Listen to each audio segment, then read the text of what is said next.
Hello, this is Maxine Keoghan of TremoreOfOurTimes.com. I'm standing in the centre of Waterford City. I'm standing on Thomas Hill, and below me is Hanover Street.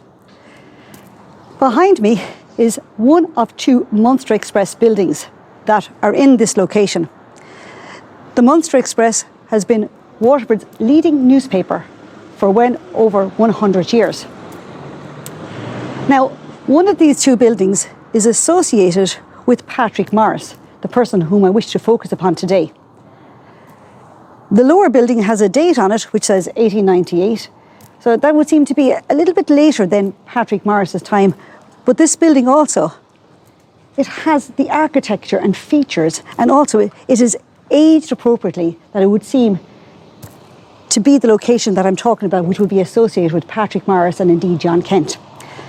Patrick Morris was born in Waterford in 1789, and by 1805, at the very young age of about 15 or 16, he travelled to Newfoundland, where he got a job as a clerk. Within 6 short years, by 1810, Patrick had acquired enough capital and enough expertise that he was able to lease his own premises in 1810 on the quays in St. John. He began in the merchant business. Over time, he acquired some ships, and with his connections with Waterford City and St. John's, he was able to build on those businesses. He also utilised family members. He invested in the trade. From Newfoundland, his ships left, where they acquired timber in New Brunswick. From New Brunswick, they would have travelled to Waterford, where they offloaded the timber, and then in Waterford, they picked up brick and limestone and slate, which in turn they brought back to St. John's, because St. John's at this time was experiencing a huge boom in the building trade. Now, Patrick Morris was not only a very successful businessman, he was somebody that came back and forth and always retained his ties in Waterford.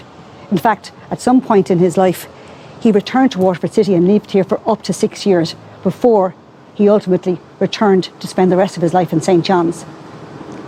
He's also famous for being involved with the Reform movement. The Reform movement was in essence a movement that was looking for rights for all the people of Newfoundland. Now, Reform was eventually granted, and the colony was allowed to have representative government by the British authorities in 1832. But prior to that time, there was no such thing as a vote for the people of Newfoundland. Morris became involved with the Reform movement and was quite influential within that. His involvement in politics is also associated with his protege. His protege was his nephew, John Kent. John Kent was influenced by Patrick Morris, became involved in Newfoundland politics, and he was to become the Premier of Newfoundland in 1858. Both men were influential in Catholic rights in Newfoundland. Both men were influential in obtaining the rights for all Newfoundlanders. Thank you. This is Maxine Keoghan of TremoreOfOurTimes.com.